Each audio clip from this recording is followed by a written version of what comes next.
Everyone, welcome back to Bios Thought. कैसे हैं आप सब? I hope you are all doing good today, right? And आपने पीछे के लेक्चर ज़रूर देखे होंगे because we started off with biotechnology. So we discuss some of the principles behind it. We talked about tools of recombinant and वही tools of recombinant वाला जो topic है आज हम कंटिन्यू करेंगे. बट उससे पहले there something new that you would see on your screen.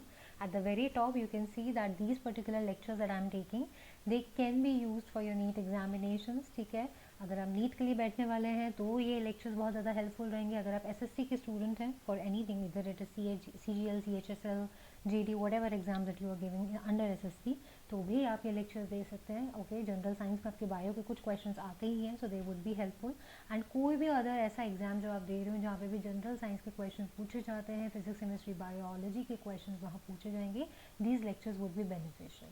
Okay, and of course वैसे ही अगर बायोलॉजी के बारे में समझना है then you are always welcome to this channel. Okay, so चलो स्टार्ट करते हैं with your cloning factors today. Alright, आज जैसे कि हमने लास्ट क्लास में कंप्लीट किया था डीएनए मैनिपुलेटिव एंजाइम्स के बारे में. We talked about restriction enzymes, polymerase and ligase enzymes complete किए थे. आज हम लोग cloning factors and a competent host organism के बारे में डिस्कस करेंगे जिसकी ज़रूरत पड़ती है for a recombinant DNA technology. Okay, so let's get straight into this.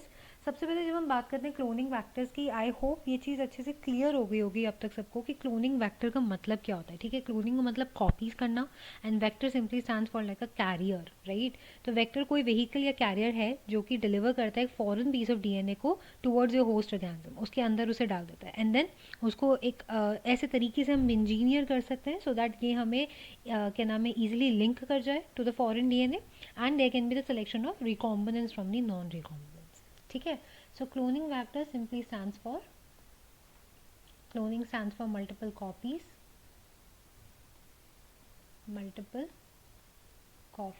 whereas vector stands for a carrier. So basically the most important work of it is to deliver a foreign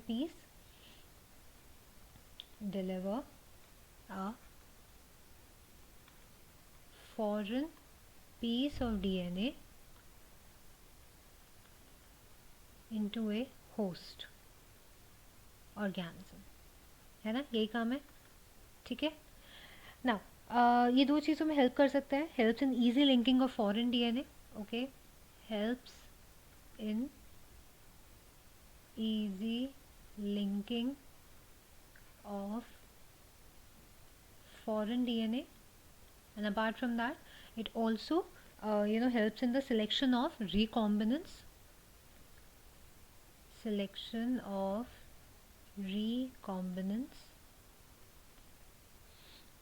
from non-recombinants.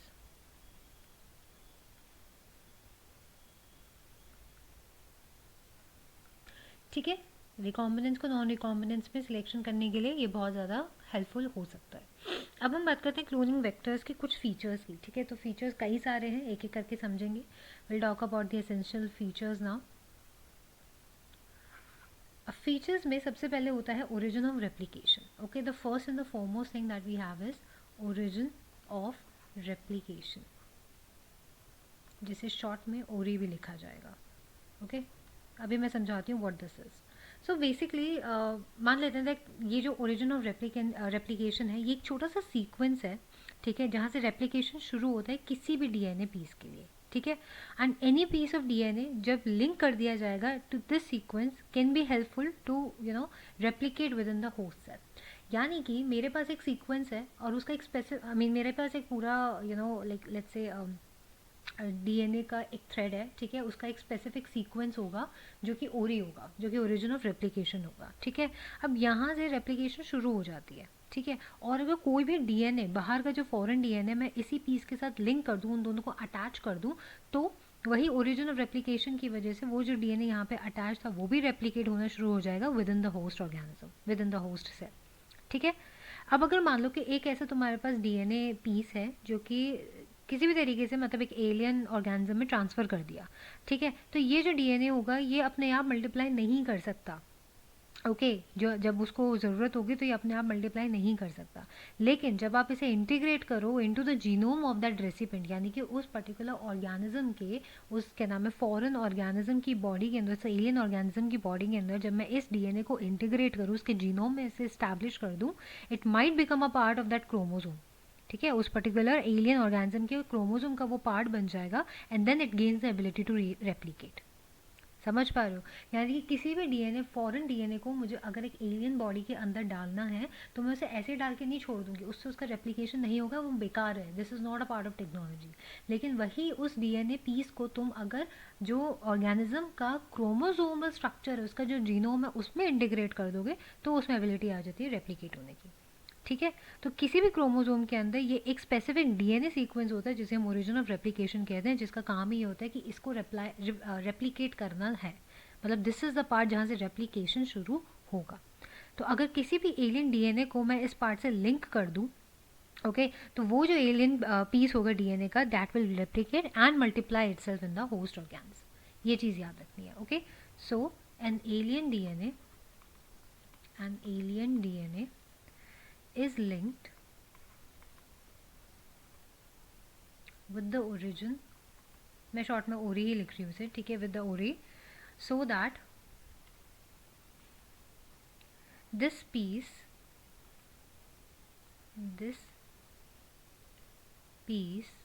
just a second,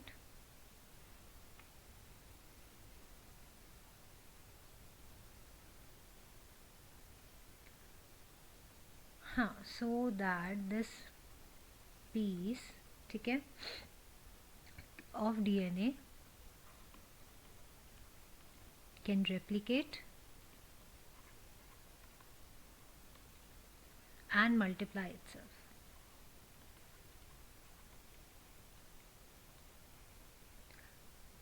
clear?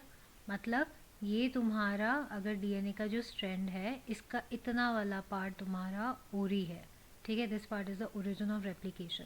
एक और मैंने क्या नाम है जो DNA का fragment था इसके साथ लिंक कर दिया, तो अब इसमें भी रेप्लिकेशन करने की क्षमता आ जाएगी। सिंपल सी बात है, ठीक है। तो इसी को हम कह सकते हैं क्लोनिंग या फिर making making multiple identical copies of किसी भी डीएनए टेम्पलेट का।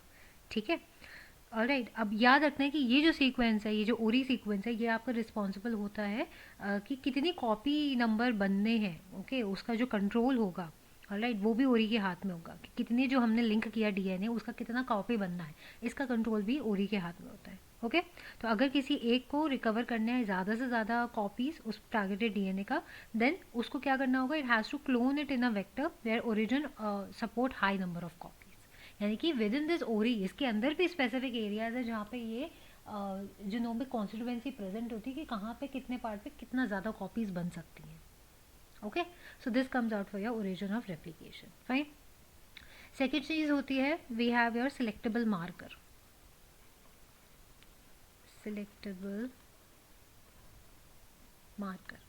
अब ये सिलेक्टेबल मार्कर होता है आइडेंटिफिकेशन कार्ड। ठीक है, जैसे हमारे आधार कार्ड होता है ना, वैसे ही selectable markers are the identification markers of your और identification cards of your whole DNA strand. कि ये हेल्प करता है आपको आइडेंटिफाई करने में एंड एलिमिनेट करने में कि कौन से एरियाज ऐसे हैं जो नॉन ट्रांसफॉर्मेंट्स हैं, एंड सिलेक्टिवली परमिट तुम्हें करता है कि अच्छा ये जो ट्रांसफॉर्मेंट्स हैं ये इंपॉर्टेंट है और इन्हीं की ग्रोथ के थ्रू हमें अपनी जो फॉरेन डीएनए है उसकी ग्रोथ चाहिए। ठीक है, तो नॉर्मली क्या होता है कि कोई भी जीन एनकोडिंग में मतलब अगर द जीन्स एनकोडिंग रेजिस्टेंस जो है आपका वो एंटीबायोटिक से है, सच एज इकोलाई में, ठीक है, या सच एज हम बात करते हैं ampicillin, we have chloramphenicol, we have tetracycline, right, ये सारे जो है ये कंसिडर्ड यूजफुल सिलेक्टेबल मार्कर्स है इकोलाई के अंदर। ओके, तो जो नॉर्मल इकोलाई सेल होगा ना वो इन पर्टिकुलर रेजिस्टेंस को कैरी नहीं करता है, okay, against any of these antibiotics. समझ पा रहे हो? मतलब कि जो नॉर्मली अगर हम बात करते हैं, कुछ ऐसे जीन्स होते हैं जो एनकोड करते हैं रेजिस्टिविटी को। Resistivity to what? Resistivity towards an antibiotic such as ampicillin, chloramphenicol, tetracycline, kanamycin. ठीक है, ये सारे तुम्हारे एंटीबायोटिक रेजिस्टेंस के लिए, मतलब ये तुम कह सकते हो सारे तुम्हारे सिलेक्टेबल मार्कर्स है for the resistance to antibiotics. Okay, और ये प्रेजेंट किस में होते हैं? ये होता है ई कोलाई में। So you can write the examples for these. we have ampicillin, we have chloramphenicol,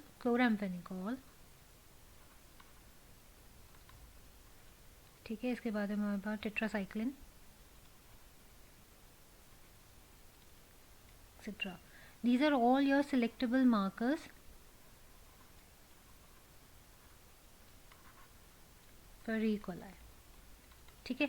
तो कोई भी अगर नॉर्मल E. coli सेल को मैं उठाऊंगी ना तो उसके अंदर ये रेजिस्टेंस जीन्स तुमको नहीं मिलेंगे. ठीक है. ऑल्सो एक जीन होता है जिसे हम LAC-Z कहते हैं जो कि कोड करता है फॉर बीटा गैलेक्टोसाइडेज एंजाइम. ठीक है. ये भी एक यूजफुल चीज़ है एज अ सिलेक्शन बेसिस. ठीक है. इट कैन ऑल्सो भी यूज एज सिलेक्शन बेसिस, यानी कि ये भी तुम्हारा एक सिलेक्टेबल मार्कर की तरह काम करता है. LAC-Z. ठीक है. LAC-Z होता है जो कि ये एक जीन है. Okay. Which codes for beta galactosidase. ठीक है. Beta galactosidase.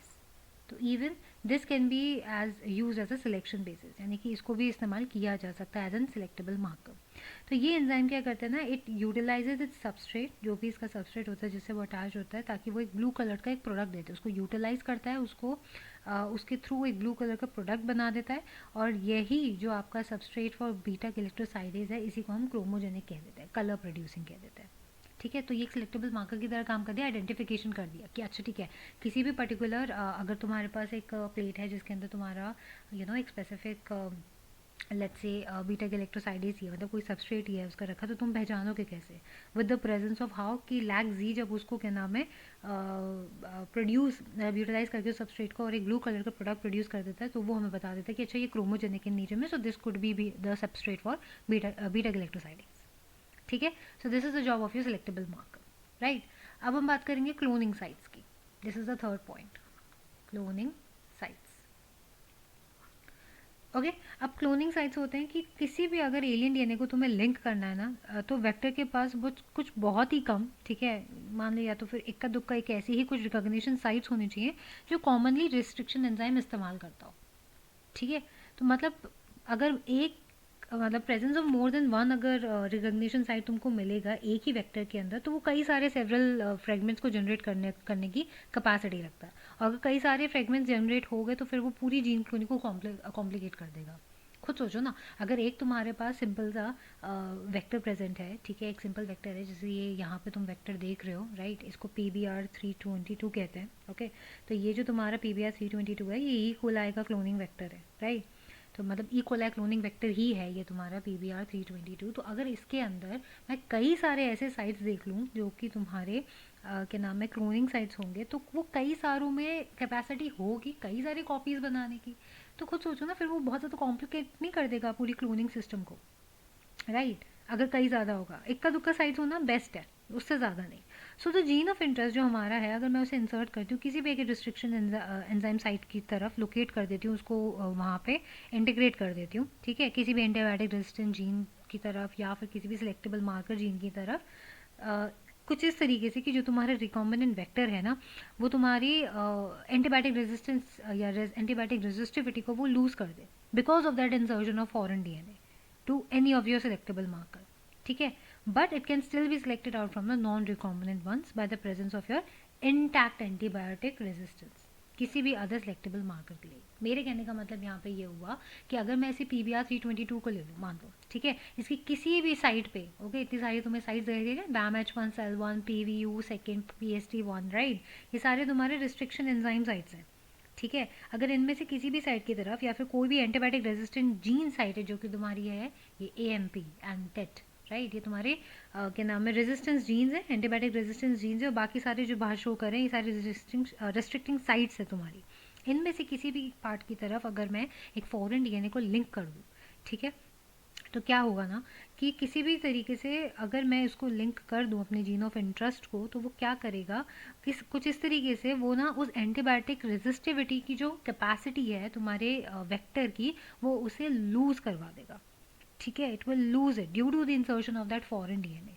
लेकिन फिर भी हम कुछ इस तरीके से कोई भी एक ऐसा सिलेक्टेबल मार्कर चूज़ करके कुछ इस तरीके से फॉरेन डीएनए को वहाँ पे अटैच कर रहे हैं कि भले ही एंटीबायोटिक रेजिस्टिविटी लूज कर भी जाए, तब भी हम सिलेक्ट कर पाएँ कि कौन सा पार्ट नॉन रिकॉम्बिनेंट के लिए है by the presence of your antibiotic resistance for another selectable marker, यानी कि किसी और सिलेक्टेबल मार्कर का जो एंटीबायोटिक रेजिस्टेंस है वो अभी भी बरकरार है, लेकिन अगर मैंने सेल 1 पे कुछ अगर लगा दिया यहाँ पे कोई मैंने एक डीएनए लगा दिया, तो सिर्फ सेल 1 की जो है पार्ट की है उसकी जो रेजिस्टिविटी है वो खो जाएगी, लेकिन फिर भी जो BAMH1 की रेजिस्टिविटी है वो अभी भी प्रेजेंट है। ठीक है, ये हो जाता है तुम्हारा how you can understand, how you can select your recombinant from the non recombinant ones. ठीक है, this is what is your cloning sites.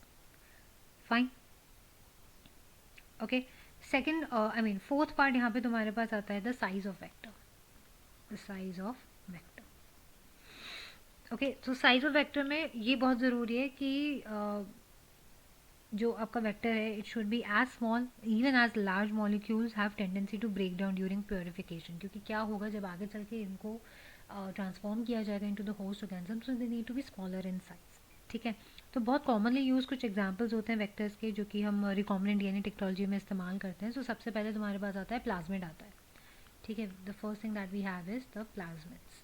तो प्लाज्मिड्स में सबसे बेस्ट एग्जांपल यही तुम्हारी साइड में दिख रहा है। Okay, E coli. सो प्लाज्मिड पहले तो जान लो, मैंने पहले भी इस फर्स्ट क्लास में बताया था प्लाज्मिड्स क्या होते हैं। ये एक्स्ट्रा क्रोमोसोमल सर्कुलर डीएनए होते हैं, ठीक है, जो कि ऑटोनॉमस हैं एंड ये self replicating piece of DNA होते हैं किसी भी बैक्टीरियल या फिर ईस्ट सेल्स के अंदर। Okay, so these are your extrachromosomal circular double stranded autonomous, ठीक है, and of course your self-replicating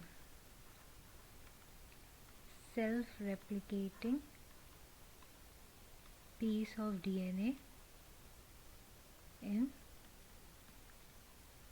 bacterial and yeast cells.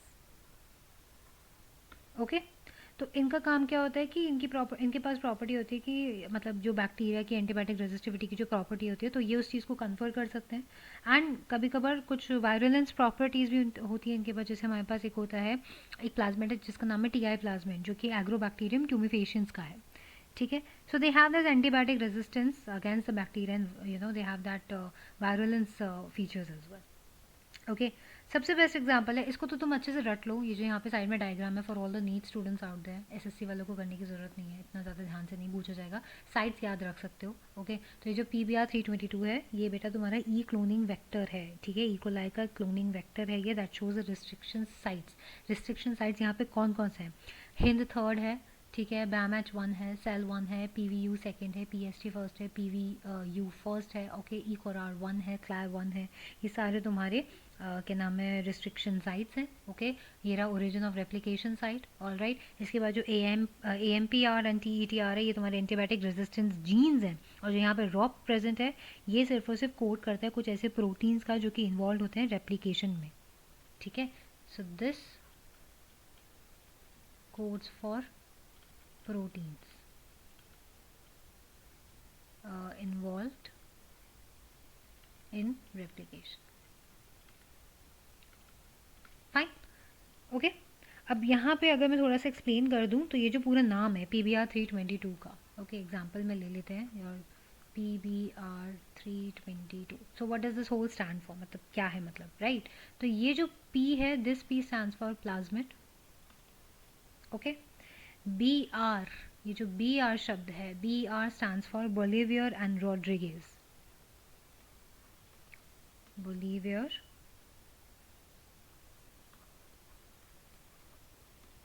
And then we have Rodriguez. नाम से तो समझ ही आ गया होगा, these are the people who actually found it, right, discovered it. And 322 यहाँ पे बेसिकली ये डिस्टिंग्विश करता है कि ये जो प्लाज्मेट है बाकी के प्लाज्मेट्स हुए थे उनमें से कब ये डेवलप हुआ। सो it's like a order of discovery, you can kind of say. Okay, distinguishes with other plasmids.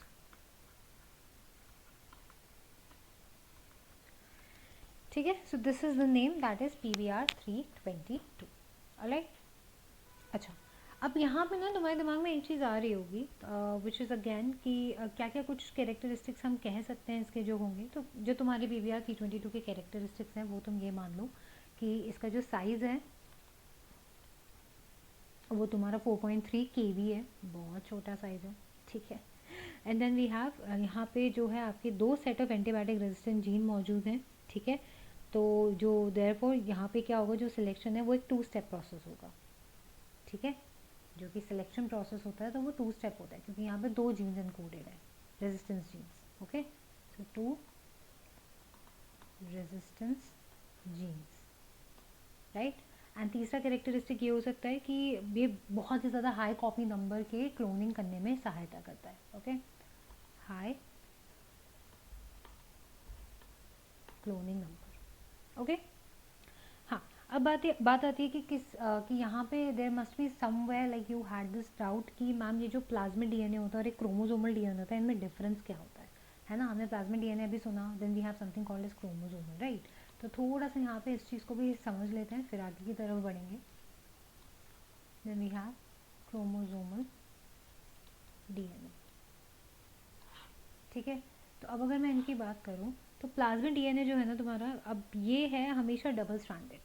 याद रखना, it is always double stranded. Okay. Plasmid जो डीएनए होता है, आपका जो क्रोमोसोमल डीएनए जो हमारी बॉडी में मिल रहा है, ओके, तो ये सिंगल और डबल भी हो सकता है. मैंने बस एग्जांपल हमारी बॉडी का दिया है. ओके. बिकॉज हमारी बॉडी में भी जब रेप्लिकेशन प्रोसेस होता है किस चीज़ का, तुम्हारे डीएनए का, तो डीएनए की भी क्या नाम है सेपरेशन होती है, राइट. तो उसको सिंगल स्ट्रैंडेड में बदला जाता है. ओके. वो भी आगे के सेशंस में हम पढ़ेंगे. प्लाज्मिड जो होगा तुम्हारा ये हमेशा सर्कुलर होगा. ओके. ये आपका जो क्रोमोसोमल डीएनए ये लीनियर भी हो सकता है जैसे हमारी बॉडी में है, और सर्कुलर डीएनए भी हो सकता है. ठीक है. DWA नहीं, ये DNA है. फाइन. फिर उसके बाद ये तुम्हारा एक नेकेड डीएनए है बिना किसी हिस्टोन प्रोटीन के. ये याद रखना है. It is a naked DNA without histone protein.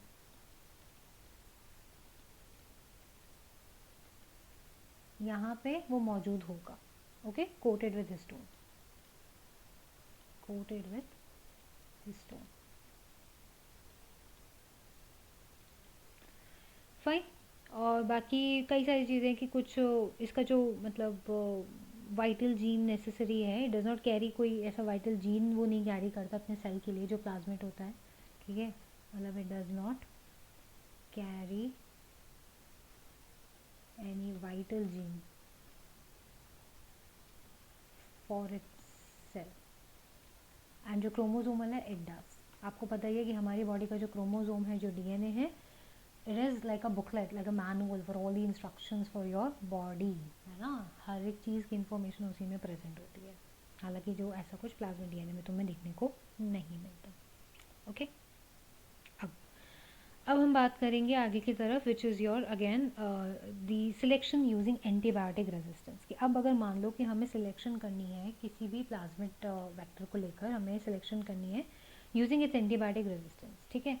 तो क्या होता है ना कि अगर एलियन डीएनए का तुम्हें लाइगेशन करना है, मतलब इसको तुम्हें जोड़ना है, okay, it has to be carried out at a restriction site जो कि 1 या 2 एंटीबायोटिक रेजिस्टेंट जीन में प्रेजेंट होंगे ही होंगे. तो क्या करेंगे ना हम कि हम लाइगेट करेंगे एक फॉरेन डीएनए को BAMH1 साइट की तरफ. ठीक है. तो जैसे ये तुम्हारा BAMH1 साइट है ना, इस पर मैंने एक डीएनए को आगे जोड़ दिया. ओके. लाइगेट कर दिया. तो ये जो है तुम्हारा, अब याद रखना है कि ये जो पूरा है ये टेट्रासाइक्लिन रेजिस्टेंस जीन का है वेक्टर PBR322 में, यानी कि जो TTR दिख रहे हो ना तुम, ठीक है, इसी की तरफ ही तो रिस्ट्रिक्शन साइट है तुम्हारा BAMH1 का, है ना. तो जो टेट्रासाइक्लिन रेजिस्टेंस जीन है मेरा ये वाला, ओके, इसको थोड़ा सा यहाँ बना लो. चलो, ये वाला जो पार्ट है, I am very bad at drawing. ठीक है. तो थोड़ा सा समझने की कोशिश करना. थोड़ा let's use a different colour for this. चलो, मान लो ये तुम्हारा, ठीक है, this is your and this is your BAMH1. ठीक है. ओके, अब यहाँ पे हाँ ऐसे ले लेते हैं।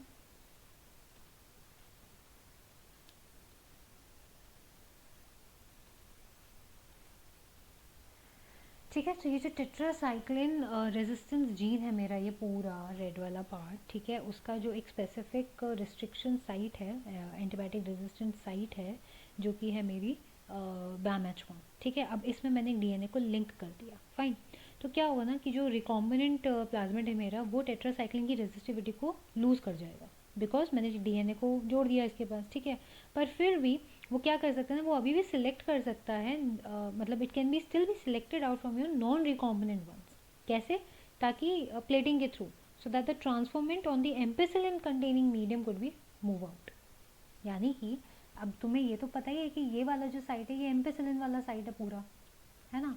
यहाँ पे अगर मैंने डीएनए को लाइगेट कर भी दिया, यहाँ पे मैंने डीएनए को जोड़ भी दिया MAMH1 साइट की तरफ, तो जो पूरा टेट्रासाइक्लिन का रेजिस्टिविटी वाला जीनोमिक पार्ट होगा, वो अपनी जो के नाम है रेजिस्टिविटी है, उसे लूज़ कर जाएगा। पर फिर भी इस वेक्टर को मैं सिलेक्ट आउट कर सकती हूँ बेस्ड ऑन द फैक्ट कि जो नॉन रिकॉम्बिनेंट वाले एरिया था मेरा, okay, which was the ampicillin 1 wala part, okay, it can still be selected out from the non recombinant ones by plating that transformant on a ampicillin containing medium।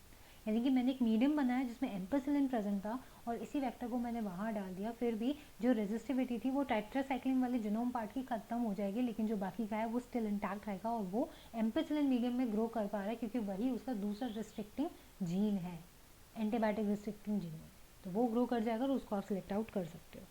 ठीक है, तो क्या होगा, जो transformant grow कर रहा है एम्पिसिलिन कंटेनिंग मीडियम है, उसको ट्रांसफर कर दिया जाएगा towards another medium of tetracycline now. ठीक है, अब उसको मैंने ट्रांसफर करा एक और मीडियम में जो कि टेट्रासाइक्लिन जी रेजिस्टिविटी का है। ओके, अब क्या होगा कि ये जो रिकॉम्बिनेंट है वो ग्रो करेगा in the ampicillin containing medium, but not on that containing tetracycline. क्यों? क्योंकि तुम्हारी टेट्रासाइक्लिन की जो रेजिस्टिविटी थी वो खत्म हो गई, तो उसमें ग्रो करेगा ही नहीं। याद है, रेजिस्टिविटी खत्म हो गई तो उसमें ग्रो ही नहीं करेगा। Okay, it has lost it, right? So the recombinant will now grow in your ampicillin containing medium because that resistivity could be still present there। मतलब वो जो तुम्हारा एंटीबायोटिक रेजिस्टिविटी जीन एम्पिसिलिन का अभी भी मौजूद है, उसमें उसके मीडियम में वो ग्रो कर जाएगा, लेकिन अब तुम टेट्रासाइक्लिन की मीडियम में उसे डालोगे तो वो ग्रो नहीं करेगा। ओके, लेकिन बट जो नॉन रिकॉम्बिनेंट है पार्ट, यानी कि इस पूरे PBR 322 में कुछ पार्ट्स ऐसे हैं जो नॉन रिकॉम्बिनेंट के भी होंगे ना, है ना, मतलब जो रिकॉम्बिनेंट पार्ट्स हैं ही नहीं, तो they will grow in both of your antibiotics medium. क्योंकि इसमें एम्पिसिलिन, तुम अब जैसे ये वाला पार्ट देख लो, इसमें एम्पिसिलिन का या फिर इस वाले पार्ट में एम्पिसिलिन का या टेट्रासाइक्लिन का कोई लेना देना नहीं है, तो ये दोनों के ही एंटीबायोटिक मीडियम में ग्रो कर जाएंगे। ठीक है, तो इस केस में क्या हुआ कि एक एंटीबायोटिक रेजिस्टेंट जीन ने हेल्प किया हमें सिलेक्ट करने में द ट्रांसफॉर्मेंट, वेराज जो दूसरा एंटीबायोटिक जीन था उसने क्या किया, वो इनएक्टिवेट हो गया because of the insertion of that alien DNA, and it also help us in selection of the recombinant. अब समझ आई? ठीक है, मतलब टेट्रासाइक्लिन वाले ने, जो टेट्रासाइक्लिन वाला एंटीबायोटिक रेजिस्टेंट जीन था वो इनएक्टिवेट हो गया because of the insertion of alien DNA, और उसने हमारी हेल्प करी किसी भी रिकॉम्बिनेंट को सिलेक्ट करने में। ठीक है, और जो एम्पिसिलिन वाला था, जो एक और एंटीबायोटिक रेजिस्टेंट जीन था, that has also help us in selecting the transformants. ठीक है, तो एक ने रिकॉम्बिनेंट सेलेक्ट करने में हेल्प कर दी और एक ने ट्रांसफॉर्मेंट सेलेक्ट करने में हेल्प कर दी। Alright, and that is how you can do the further cloning. I hope this part is clear to everyone. ठीक है, अब आगे बढ़ते हैं कि इस PBR 322 के डिसएडवांटेजेस क्या हो सकते हैं। तो देखो इसमें ना क्या डिसएडवांटेजेस हो सकते हैं। डिसएडवांटेजेस ये है कि जो भी आप रिकॉम्बिनेंस का सिलेक्शन करते हो because of the inactivation of any of your antibiotic gene, वो थोड़ा सा एक डिफ़िकल्ट प्रोसेस है, एक बहुत ही क्यूबरसम प्रोसेस है, क्योंकि ये ना रिक्वायर करते हैं कि आप साइमल्टेनियसली प्लेटिंग करो, ओके, प्लेटिंग प्रोसेसेस करो to have different antibiotics. Okay, it's a cubism process because it requires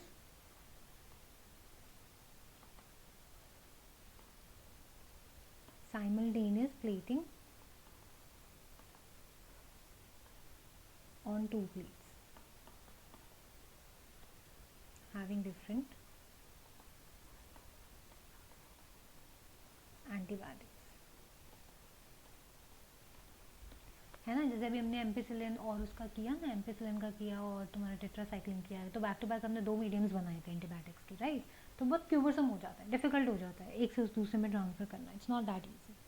okay, तो इस चीज़ को ओवरकम करने के लिए हमने क्या किया, ये जो डिसएडवांटेज है PBR 322 का, इसको मैंने ओवरकम करने के लिए क्या किया, अब मैंने इसको ओवरकम करने के लिए एक और प्लाज्मिड को इंट्रोड्यूस कर दिया, विच इज योर PUC8। ठीक है, this is done for overcoming PBR 322 disadvantage. ठीक है, हमने क्या किया, हमने इस चीज़ को इंट्रोड्यूस कर दिया, फाइन। तो अब इससे एडवांटेज क्या हो गया, एडवांटेज क्या हो गया, एडवांटेज ये हो गया that we have now high number of copies. Okay, मतलब हाई कॉपी नंबर बढ़ गए यहाँ पे। जो पहला तुम्हारा वो था, क्या नाम है, PBR 322, वो जितनी तुम्हें कॉपीज़ बना के दे रहा था उससे भी हायर कॉपी रेशो दे रहा है ये, हायर कॉपी नंबर। ठीक है, 500 से 700 तक का, ऐसे मान के चलो, पहले 100 से 200 दे रहा था, तो 500 से 700 दे रहा है। प्लस यहाँ पे जो आइडेंटिफिकेशन होता है रिकॉम्बिनेंट सेल्स का, वो आप अचीव कर सकते हो एक सिंगल स्टेप के अंदर ही, मतलब तुम्हें बार बार प्लेटिंग करने की ज़रूरत ही नहीं है। एक ही प्लेटिंग करो सेल की इन एन अगर मीडियम जिसके अंदर ही एम्पिसिलिन और एक्स जेल या एक्स गाल प्रेजेंट होगा। ठीक है, वो एक्स गाल क्या होता है, वो एक वही क्रोमोजेनिक सब्सटेंस है जो मैंने बताया था बिग इलेक्ट्रोसाइडेज एंजाइम के लिए, याद आया? हाँ, तो दूसरा एडवांटेज ये हो सकता है, identification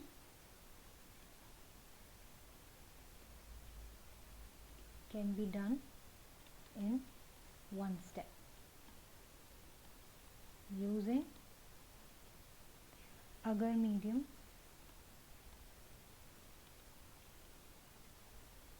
containing ampicillin and extra। ये वही क्रोमोजेनिक सबस्ट्रेट है, क्रोमोजेनिक सबस्ट्रेट। एम्पिसिलिन ही क्यों लिया मैम, क्योंकि देख लो तुम, ठीक है, PUC8 के ही पास एम्पिसिलिन की रेजिस्टिविटी जीन मौजूद है, इसलिए एम्पिसिलिन अगर लिया है हमने।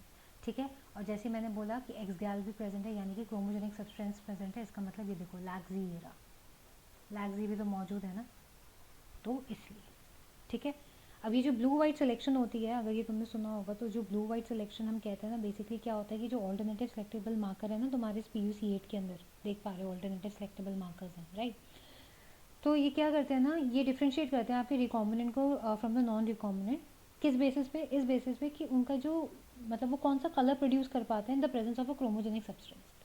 ठीक है, क्या कलर दे पा रहा है। तो क्या हुआ ना कि इसमें क्या हुआ, जो अगर तुम्हारा रिकॉम्बिनेंट DNA है, अगर मैं इसे इंसर्ट कर दूँ इन एन एरिया और इन एन सीक्वेंस जहाँ पे तुम्हारा एंजाइम बीटा इलेक्ट्रोसाइडेज मौजूद है, तो क्या होगा, it will result in the inactivation of the enzyme, जो कि आपका रिफर्ड है उस इंसर्शनल एक्टिवेशन एरिया पे। कौन सा है वो, लैक्जी है ना? तो the presence of the chromogenic substrate will give you what, blue coloured colonies. हमने पहले भी डिस्कस करा था, क्रोमोजेनिक सबस्ट्रेट को जब अगर यूटिलाइज कर लिया जाता है by the Lacsi enzyme which is encoding for beta galactosidase, it will produce a blue colored product, right? So यहाँ पे भी क्या हुआ, वही सेम चीज़ हुई, the presence of a chromogenic substrate gave you a blue colored colony if the plasmid in the bacteria does not have an insert। अगर insert है तो ब्लू कलर का प्रोडक्ट नहीं देगा, अगर इंसर्शन आ गया, किसी भी फॉरेन DNA को लिंक कर दिया, उसने इंसर्ट कर दिया, तो वो ब्लू कलर का कॉलोनी नहीं देगा। So the presence of insert results into the insertion and activation of beta galactosidase and the colonies will not be produced। यही चीज़ मैं तुम्हें बता रही हूँ, ठीक है? तो ये होता है, कलर तब आएगा जब इंसर्शन नहीं होगा, कलर तब नहीं आएगा जब इंसर्शन हो जाएगा, सिंपल ऐसा। ओके, अब ये तो था भाई तुम्हारा प्लाज्मिड्स का, हमने लिया था ना ये क्या नाम है, examples of vectors which are used in this. तो पहला प्लाज्मिड था, राइट? अब इसमें दूसरा तुम्हारे पास है यहाँ पे, विच इज योर बैक्टीरियोफेज।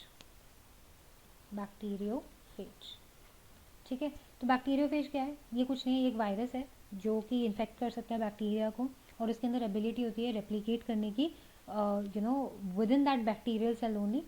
लेकिन बेस्ट बात ये है कि इसको कोई मतलब ही नहीं है क्रोमोसोमल DNA से, वो इंडिपेंडेंट है of the control of chromosomal DNA। ठीक है, जैसे मैंने पहले क्या बताया था कि जो प्लाज्मिड का क्या काम था, प्लाज्मिड तभी तुम्हारा रेप्लिकेट करेगा जब मैं उसे एक क्या नाम है, जो मेन होस्ट ऑर्गेनिज्म की क्रोमोसोमल DNA उसके साथ जोड़ दूँ, तभी वो करेगा। बैक्टीरियोफेज के साथ ऐसा काम नहीं है। वो इंडिपेंडेंटली रेप्लिकेट कर सकता है. ओके, तो it is a virus that infects bacteria and can replicate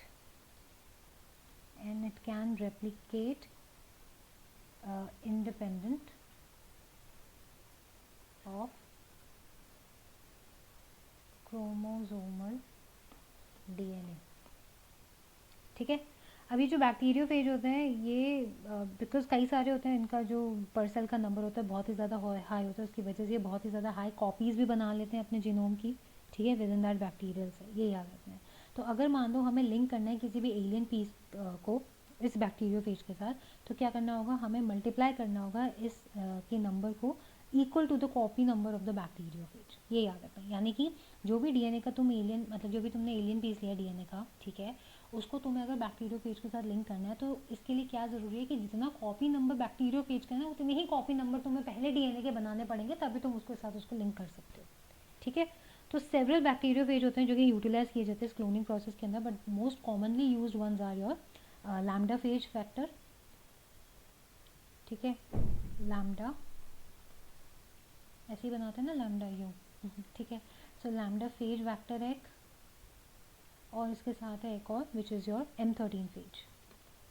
M13 phase vector. Fine.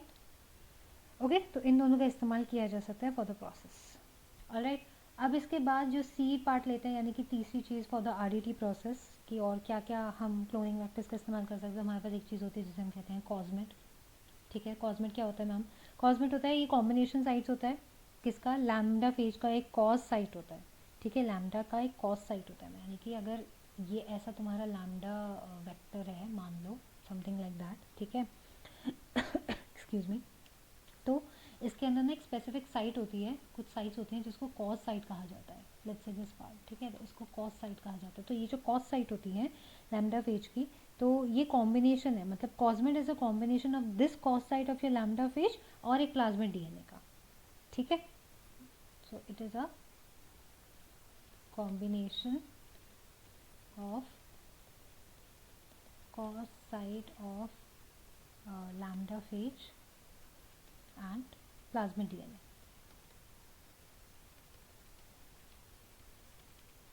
Fine.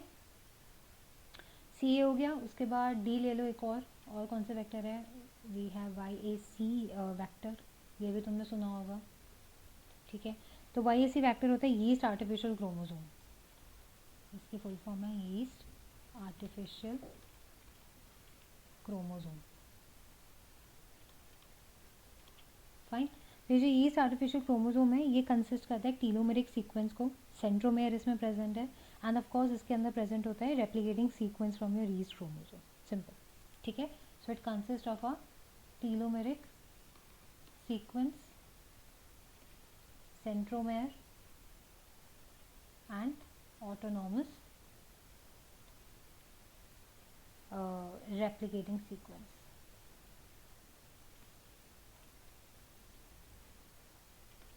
Clear. फिर आ जाओ ई. और क्या है हमारे पास, बी ए सी वैक्टर भी होगा ऑफ कोर्स, ये भी नाम सुना होगा. तो ये तुम्हारा हो गया बैक्टीरियल आर्टिफिशियल क्रोमोसोम. ठीक है, जो कि एक एफ प्लाज्मिड में प्रेजेंट होता है. एफ प्लाज्मिड यानी कि फर्टिलिटी प्लाज्मिड होता है, वो ई को लाएगा. Okay, so this is your bacterial artificial chromosome. कहाँ मौजूद है, in F plasmid of E coli. F stands for fertility. ठीक है, अरे तो इसके अंदर भी आपके जीन्स होते हैं रेप्लिकेशन के, और जो एफ फैक्टर है यानी कि फर्टिलिटी फैक्टर है उसको मेंटेन करने के लिए सिलेक्टेबल मार्कर्स और कुछ क्लोनिंग साइट्स, ये सब मौजूद है. Okay, then we have something called as a phagemid. Okay, phagemid ऐसे कह लो. चलो देखो,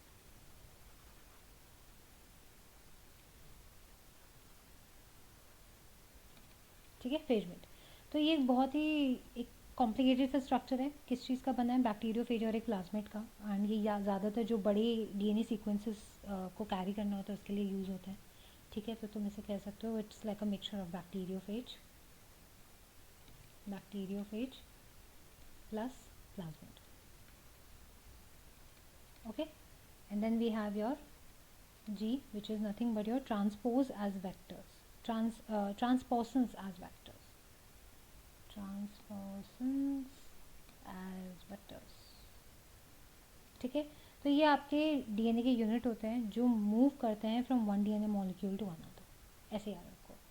okay, unit of DNA that can move from one DNA to other.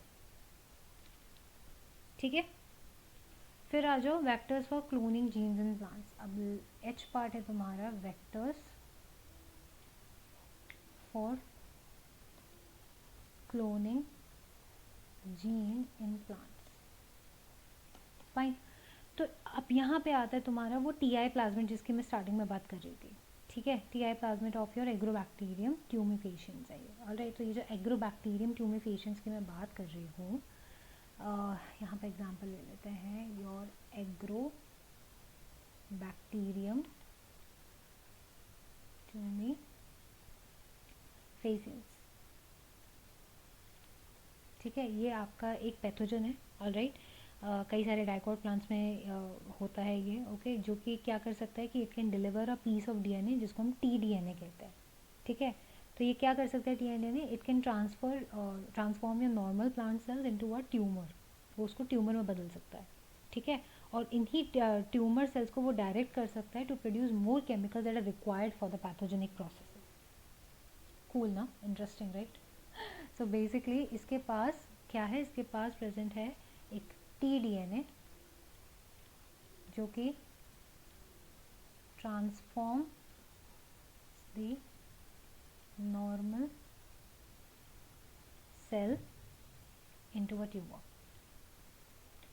A tumour.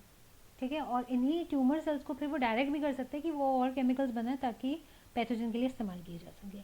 तो ये जो बैक्टीरिया है ना, ये इन्वेट करते हैं प्लांट की साइड को, जहाँ पे भी वूंड होगा, जहाँ पे भी कुछ दिक्कत होगी उसमें इन्वेट कर जाएगा वहाँ से, और फिर उन्हें ट्रांसफर कर देता है. तो जो उसके आसके पास के नियर बाय सेल्स होंगे ना, वो उनमें सेल जो है, जो उनमें ट्यूमर बनना शुरू हो जाता है, और इसी को हम क्राउन गॉल कहते हैं.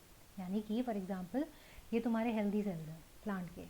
ठीक है, अब यहाँ पे आया तुम्हारा एग्रोबैक्टीरियम ट्यूमिफेशियंस. जैसे ही इसने यहाँ पे आया, इसने करा पहले नॉर्मल सेल को अटैक करते ही क्या होगा, इसके अंदर उसको वो ट्यूमर में बदल देगा. अब ये ट्यूमर में बदला तो साइड के जब दूसरे सेल से वो टकराएगा वो उसे ट्यूमर में बदलेगा, वो वाला तीसरे को बदलेगा, तीसरा वाला चौथे को बदलेगा. And that is how your transferring of that tumour thing starts to happen, because वो केमिकल्स बनाते जाएंगे फॉर दैट पैथोजन. ओके, और इसी को हम क्राउन गॉल कहते हैं. तो जब कभी भी आपका जो बैक्टीरियम है वो कांटेक्ट करता है किसी भी डैमेज प्लांट सेल को, तो वो इस टी डीएनए को, यानी कि टी का मतलब है ट्यूमर डीएनए नहीं, इसको बोलते हैं ट्रांसफर डीएनए. यह याद रखना. ठीक है, this T stands for transferred. तो वो इस ट्रांसफर डीएनए को, क्या नाम है, जो फ्रैगमेंट है इसको डिलीवर कर देता है from that plasmid into a host cell. ठीक है, क्योंकि बैक्टीरियम है ना, तो उसके अंदर भी अपना प्लाज्मिड है, तो उसमें से उसको होस्ट सेल में वो उसे डिलीवर कर देता है. ओके, किसी भी रैंडम पोजीशन में प्लांट सेल के क्रोमोसोम में से इंटीग्रेट कर देगा. और जैसे ही वो इंटीग्रेट कर देगा तो जो आपका ट्यूमर इंड्यूसिंग प्लाज्मिड होगा ए ट्यूमिफेशियंस का, ठीक है, यानी कि टी डीएनए के अंदर, T DNA itself is a transferred DNA जो कि एक वेक्टर है, जो कि एक प्लाज्मिड है. ठीक है, मतलब वेक्टर है, sorry you can say that it's a vector right, cloning vector है ये. तो ये जो फ्रेगमेंट है फ्रॉम दैट प्लाज्मिड, कोई भी प्लाज्मिड है वो होस्ट सेल में जाएगा, और उस होस्ट सेल में जब वो इंटीग्रेट करेगा उसके क्रोमोसोमल जीनोम के पास, तब वो उसके अंदर छोड़ देता है एक टीआई प्लाज्मिड.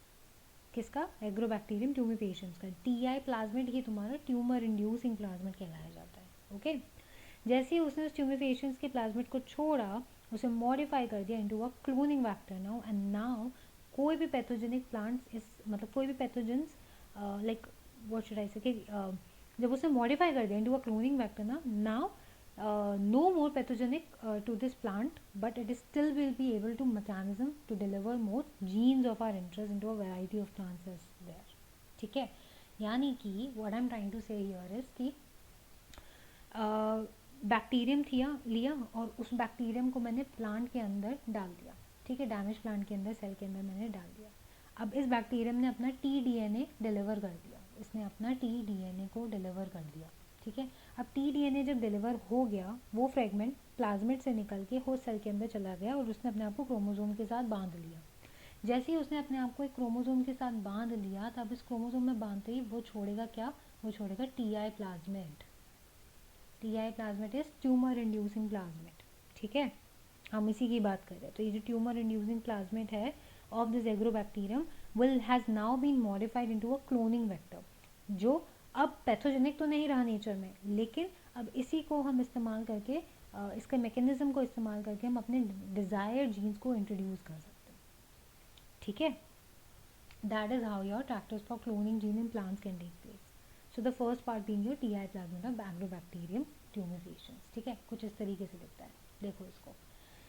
ओके ये तुम्हारा एग्रोबैक्टीरियम ट्यूमिफिकेशन है, ठीक है। ये तुम्हारा जो है इसके अंदर मौजूद है क्या, इसका अपना बैक्टीरियल जीनोम है, ये रहा इसका टी ठीक है, ठीक है, और ये इसका क्या नाम है, जीनोम है, ऑलराइट, ये रहा टी अब इसके अंदर तुम देखोगे तो ये रहा इसका T I plasmid restriction site और टी आई प्लाज्मिड गिवन है, फाइन।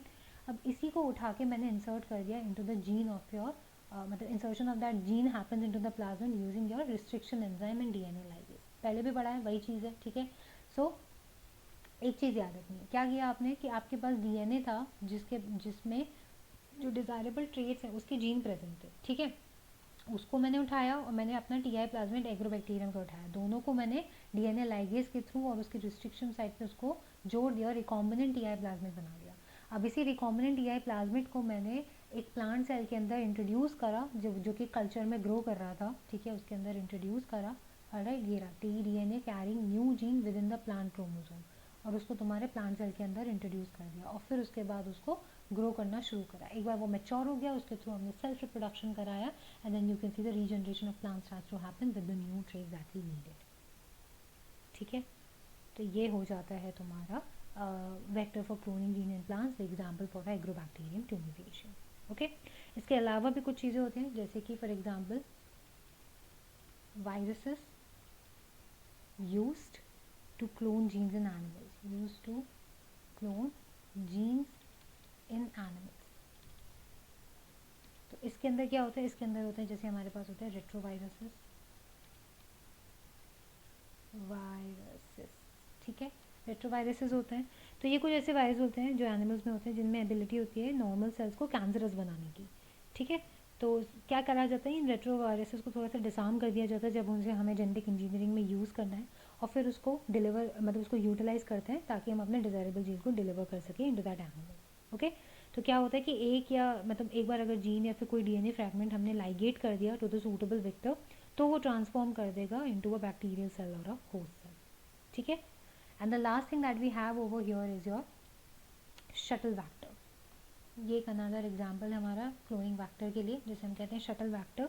तो ये वो वैक्टर है जो कि रेप्लिकेट कर सकते हैं दोनों eukaryotic cell as well as E coli के अंदर, can replicate in eukaryotic cells and E coli, दोनों में कर सकता है, ठीक है।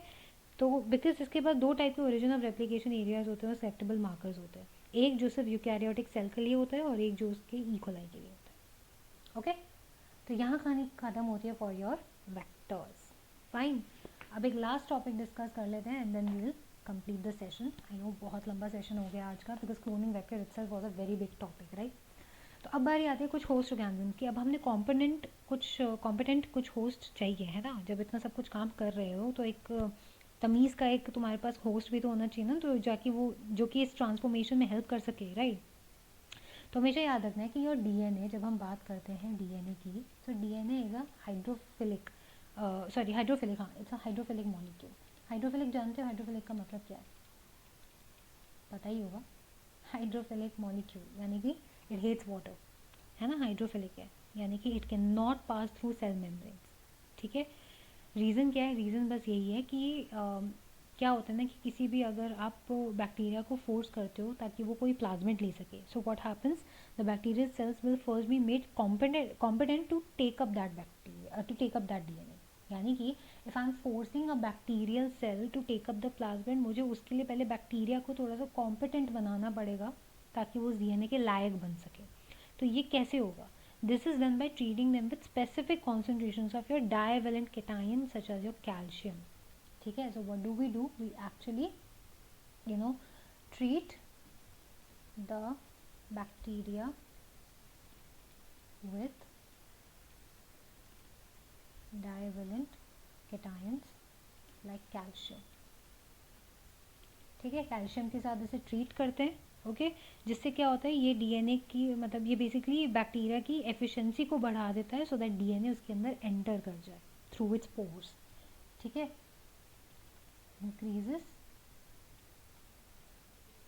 Efficiency of bacteria. फाइन. फिर उसके बाद रिकॉम्बिनेंट डीएनए को अच्छे से आप फोर्स कर सकते हो into that cell by incubating that cell with the recombinant DNA on ice. ठीक है.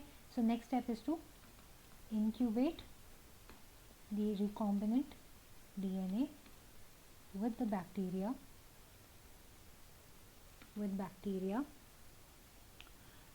on ice.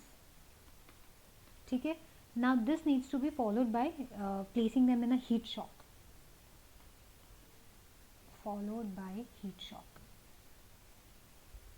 हीट शॉक भी कितना, अराउंड 42 डिग्री सेल्सियस. यानी कि आइस पे रखने के कुछ समय के बाद, इंक्यूबेट करने के बाद उसको डायरेक्टली हीट शॉक दिया जाता है. 42 डिग्री सेल्सियस के हीटिंग चेम्बर में उसको डाल दिया जाता है और फिर again it is kept back into the ice followed by heat shock and then again put on ice. ठंडे में रखा, फिर हीट में रखा, फिर उसको फिर ठंडे में रखा. इससे क्या हो गया कि जो बैक्टीरिया का जो सेल वॉल होता है वो ब्रेक कर जाता है. ठीक है. यानी कि it takes up the recombinant DNA. Alright. So this will help in bacteria taking DNA. Alright. तो ये एक लौता तरीका नहीं है हमारे पास. This is one of the way though, but this is not the only way to introduce your alien DNA. कुछ एक और ऐसे मेथड्स होते हैं हमारे पास, जैसे कि हमारे पास है something called as microinjection. ठीक है. तो what is microinjection? Microinjection is again कि रिकॉम्बिनेंट डीएनए में डायरेक्टली हमने इंजेक्ट कर दिए क्या मतलब सॉरी रिकॉम्बिनेंट डीएनए को हमने डायरेक्टली इंजेक्ट कर दिया into the nucleus of an cell. ठीक है. So your recombinant DNA is directly injected into the nucleus of host. ठीक है. और कोई और मेथड हमारे लिए, वैसे ये मेथड इस्तेमाल होता है एनिमल्स के लिए, ये याद रखना. एनी अदर मेथड्स अगर हम प्लांट्स के लिए कुछ कर रहे हो तो यहाँ पे हम करते हैं बायोलिस्टिक्स या फिर जीन गन का इस्तेमाल. ठीक है. जीन गन, जिसको बायोलिस्टिक्स भी कहा जाता है. कुछ नहीं है, you are basically bombarding the cells with high velocity micro particles of gold और टंगस्टन जो डीएनए से कोटेड होते हैं. यानी कि मैंने गोल्ड या फिर टंगस्टन की छोटी छोटी सी बॉल्स लिए, सेल्स लिए बेसिकली, नहीं छोटे छोटे से बॉल्स लिए, उनके ऊपर मैंने डीएनए की कोटिंग लगा दी और उसको हाई वेलोसिटी से शूट करा ऑन टू योर सेल्स. ठीक है. तो ये हो जाता है तुम्हारा जीन गन या फिर बायोलिस्टिक्स. ठीक है. और जो लास्ट मेथड का हम इस्तेमाल करते हैं वो है आपका disarmed pathogen. So we have another thing which is called as pathogen. अच्छा, जीन गन इस्तेमाल होता है प्लांट्स के लिए, ये याद रखना. ठीक है. डिसार्म्ड पैथोजन समझ गए होगे. ठीक है. जहाँ पे हम क्या करते हैं कि वी अलाउ मतलब this is where disarmed pathogen vectors होते हैं which when allowed to infect the cell transfer the recombinant DNA into the host. यानी कि हम बेसिकली एक पैथोजन को जिसको हमने डिसार्म कर दिया एक वेक्टर की तरह इस्तेमाल कर रहे हैं, उसमें तुमने लाइगेट कर दिया अपना इंपॉर्टेंट डीएनए और फिर उसको डायरेक्टली इन्फेक्ट करने के लिए छोड़ दिया. So this is your competent host. चलो, so I know this has by far been the most long lecture that we have taken on this channel, but yeah, this was very much important. I hope ये आपको clear हो गया होगा regarding cloning vector and of course regarding the competent host. Okay, so इस चीज़ को अच्छे से revise कर लेना. नेक्स्ट क्लास में will be discussing further applications and the techniques for the recombinant DNA technology. ठीक है, क्या क्या तरीके और इस्तेमाल होते हैं इसके अंदर, दैट विल बी अंडरस्टैंडिंग। आज तो हमने टूल्स कंप्लीट करे, नेक्स्ट क्लास में हम बाकी के और टेक्निक्स देखेंगे। So that's all for today everyone. If you like the particular session, please make sure to like, share and subscribe, share it with your friends and let them know about BIOS thought, and if you have any questions or doubts, please make sure to comment down below. Thank you so much for watching. Have a great day ahead. Bye bye.